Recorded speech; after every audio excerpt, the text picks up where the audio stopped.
नमस्कार। सहारा समाचार उत्तर प्रदेश में आप सभी दर्शकों का हार्दिक स्वागत अभिनंदन है।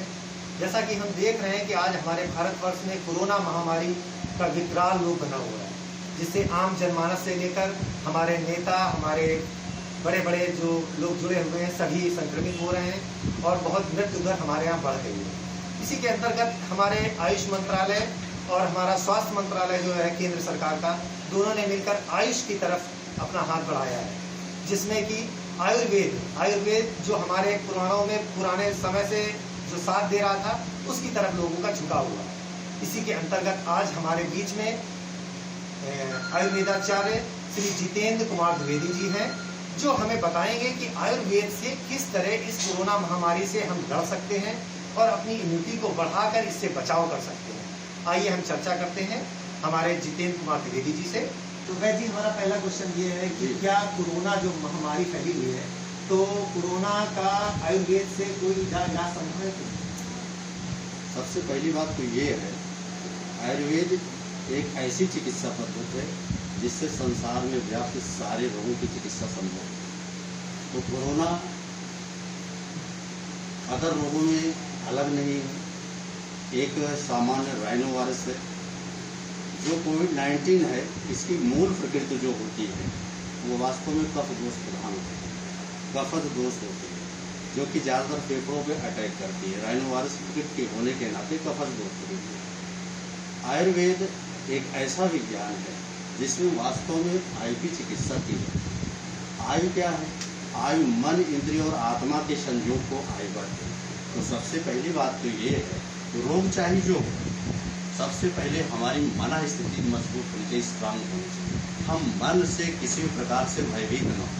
रोग जो भी पैदा हो, उस रोग का कारण, निदान इत्यादि करके उसकी चिकित्सा करने का प्रावधान करना चाहिए। रोगी को भयभीत ना होकर के अपनी परेशानी को चिकित्सक से शेयर करें और चिकित्सक से उचित इलाज लेने की कोशिश करें। साथ ही जैसे देखा जा रहा है कि भारत सरकार अभी वैक्सीनेशन का कार्य बहुत बड़े स्तर पर कर रही है जी, तो वैक्सीनेशन के साथ में आयुर्वेद में आप क्या बोलेंगे? जो लोग वैक्सीनेशन करा ले रहे हैं, उनको आयुर्वेद की कौन सी दवाइयाँ, जैसे कि अभी सरकार ने एक चर्चा की कि गिलोय और आपका अश्वगंधा, तुलसी, ये सब चीज़ों को इम्यूनिटी बढ़ाने के लिए वैक्सीनेशन के बाद भी खाना चाहिए, तो क्या संदेश आपका इसमें?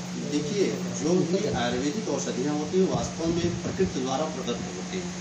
प्रकृति में ही आहार भी उत्पन्न होता है, जैसे गेहूँ चावल था, तो प्रकृति में आहार उत्पन्न होने के कारण उसी तरह से प्रकृति में औषधियाँ भी उत्पन्न होती हैं। तो किसी भी चिकित्सा पद्धति में, किसी भी रोग में, जैसे कोविड इस समय फैला हुआ है, तो सरकार वैक्सीनेशन का प्रक्रिया चला रही है। तो वैक्सीनेशन के दौरान भी, वैक्सीनेशन के बिफोर, वैक्सीनेशन के आफ्टर, हम गिलोय, तुलसी, अश्वगंधा इत्यादि औषधियों को लेने से वैक्सीनेशन की वजह से जो किसी व्यक्ति को हल्की हरारत या बुखार टाइप या वीकनेस आ जाती है इम्यूनिटी डेवलपमेंट करने के लिए, तो उससे भी बच सकते हैं और जो वायरल इन्फेक्शन फैला हुआ है उससे भी हम सुरक्षित रह सकते हैं। अच्छा, जैसा कि अभी हमने बात करी कि पतंजलि योग पीठ ने एक कोरोनिल किट लास्ट ईयर बनाई थी, जिसका बहुत इस समय प्रचार प्रसार हो रहा है। तो कोरोनिल किट के विषय में आप क्या कहना चाहेंगे, और जो लोग संक्रमित हैं उनको किस तरह इसका सेवन करना चाहिए, तो जो संक्रमित नहीं है उनको क्या सेवन करना चाहिए? देखिए, स्वामी रामदेव ने कोरोनिल किट का जो निर्माण किया है, ये वास्तव में बहुत ही उत्तम औषधि है। कोरोना के पॉइंट ऑफ व्यू से, वायरल इन्फेक्शन के पॉइंट ऑफ व्यू से और इम्यूनिटी मॉडरेटर के पॉइंट ऑफ व्यू से बातें हैं, तो उसका बड़ा ही अच्छा रिजल्ट आता है। अगर किसी व्यक्ति को कोरोना नहीं है, कोरोना के भय से पीड़ित है या अपनी इम्यूनिटी को मॉडरेट करना चाहता है, तो कोरोनिल की एक गोली सुबह शाम नाश्ते के बाद ले सकता है और स्वासारी बटी एक गोली सुबह शाम खाली पेट ले सकता है। आड़ू तेल का भी नश्य लेने से उसको अच्छा रिजल्ट आएगा, इम्यूनिटी मॉडरेट होगी, फेफड़ा सुरक्षित रहेगा, फेफड़े का ट्रैक दुरुस्त होगा, गले में इन्फेक्शन नहीं होगा, इत्यादि ना होने से हम वायरल इन्फेक्शन से बच सकते हैं, कोरोना से बच सकते हैं। बहुत बहुत धन्यवाद। साथ में एक बहुत बड़ा, अभी आप देख रहे हैं मार्केट में बहुत सारी दवाइयाँ गायब हैं, इसी तरह आयुष काढ़ा जो है वो लोगों को नहीं मिल रहा है, तो आप क्या सलाह देंगे घरेलू उपचार जिसमें लोग घर में कुछ काढ़ा बनाकर एक समय या दूसरा? सबसे पहली बात तो ये है कि अगर व्यक्ति स्वस्थ है तो सबसे पहले आपने जो खान पान है नेचुरल और ईश्वर द्वारा प्रदत्त सीजन के हिसाब से ईश्वर द्वारा जो प्रदत्त वो आहार हैं उनका सेवन करना चाहिए।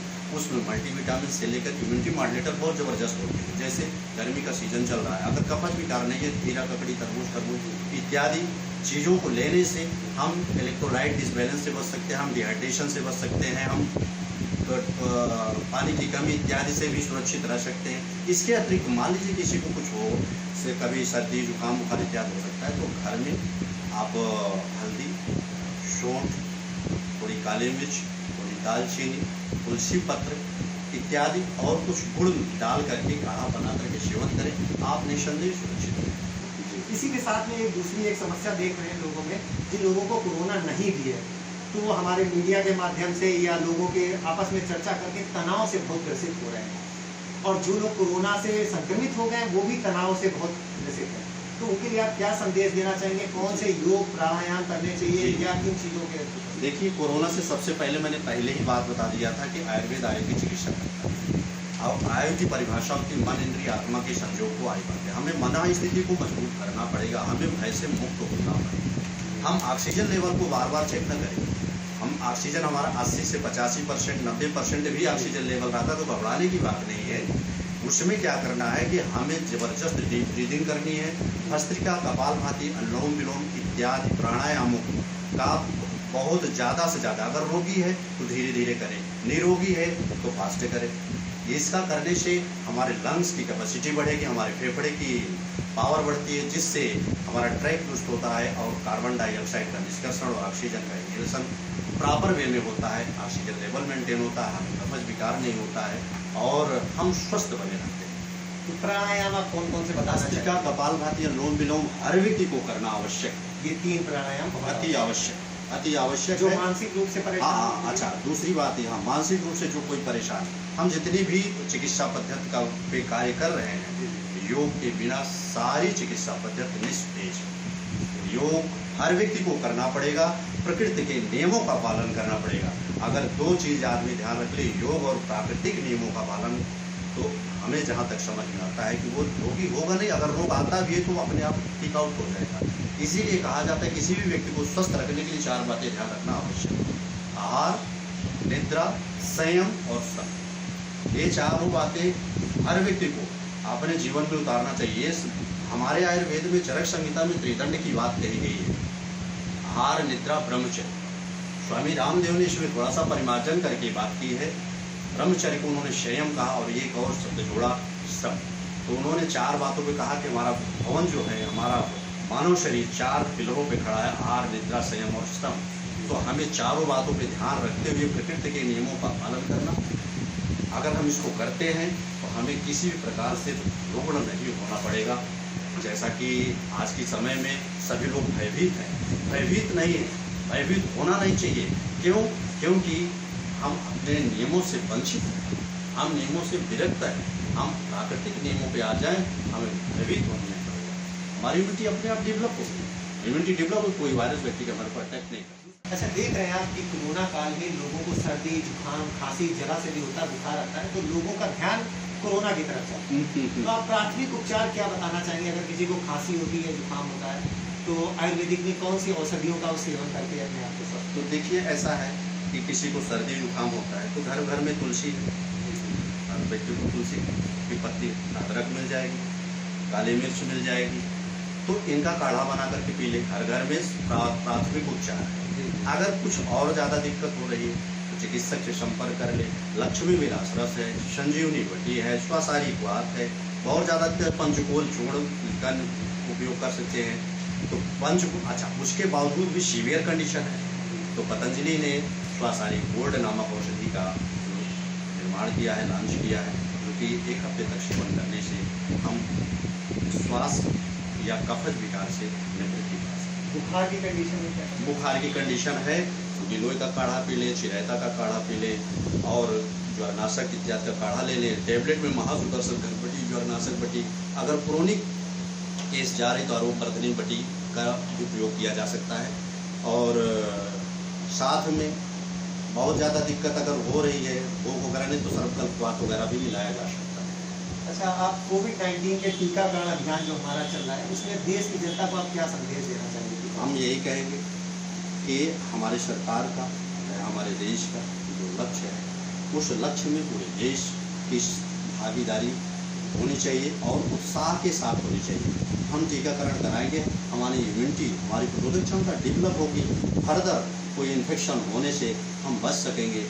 हम बचेंगे तो समाज बचेगा और देश, समाज बचेगा देश बच जाएगा। तो इसलिए टीकाकरण में सरकार का सहयोग करें और सभी लोग टीकाकरण करें, सरकार के प्रोटोकॉल का पालन करें। साथ ही जो सरकार ने अभी गाइडलाइन जारी की है कि लोगों को थोड़ा सा दूरी बना के रखना चाहिए और ये सब चीज़ें, तो लोग उसका पालन नहीं करें, उसमें आप लोगों को क्या संदेश देना चाहिए? लोगों को ऐसा नहीं करना चाहिए। इससे आप कोविड से ही नहीं बचते हो, आप बहुत सारे रोगों से आप बचते हो। किसी व्यक्ति के संक्रमण में आए, किसी कांटेक्ट में आए, संपर्क में आए, उसको कुछ संक्रमण है तो उससे भी हम बच सकते हैं। इसलिए सामाजिक ना कहें, शारीरिक दूरी बनाना अति आवश्यक है। तो इसी के साथ आज हम वैद्य जी के साथ में थे और उन्होंने कोरोना से लड़ाई के लिए बहुत सारी बूटियाँ बताई, आपको बहुत सारे उपाय बताए जिनसे हम इस महामारी से लड़ सकते हैं। विपिन सिंह के साथ शिशिर अवस्थी, कानपुर।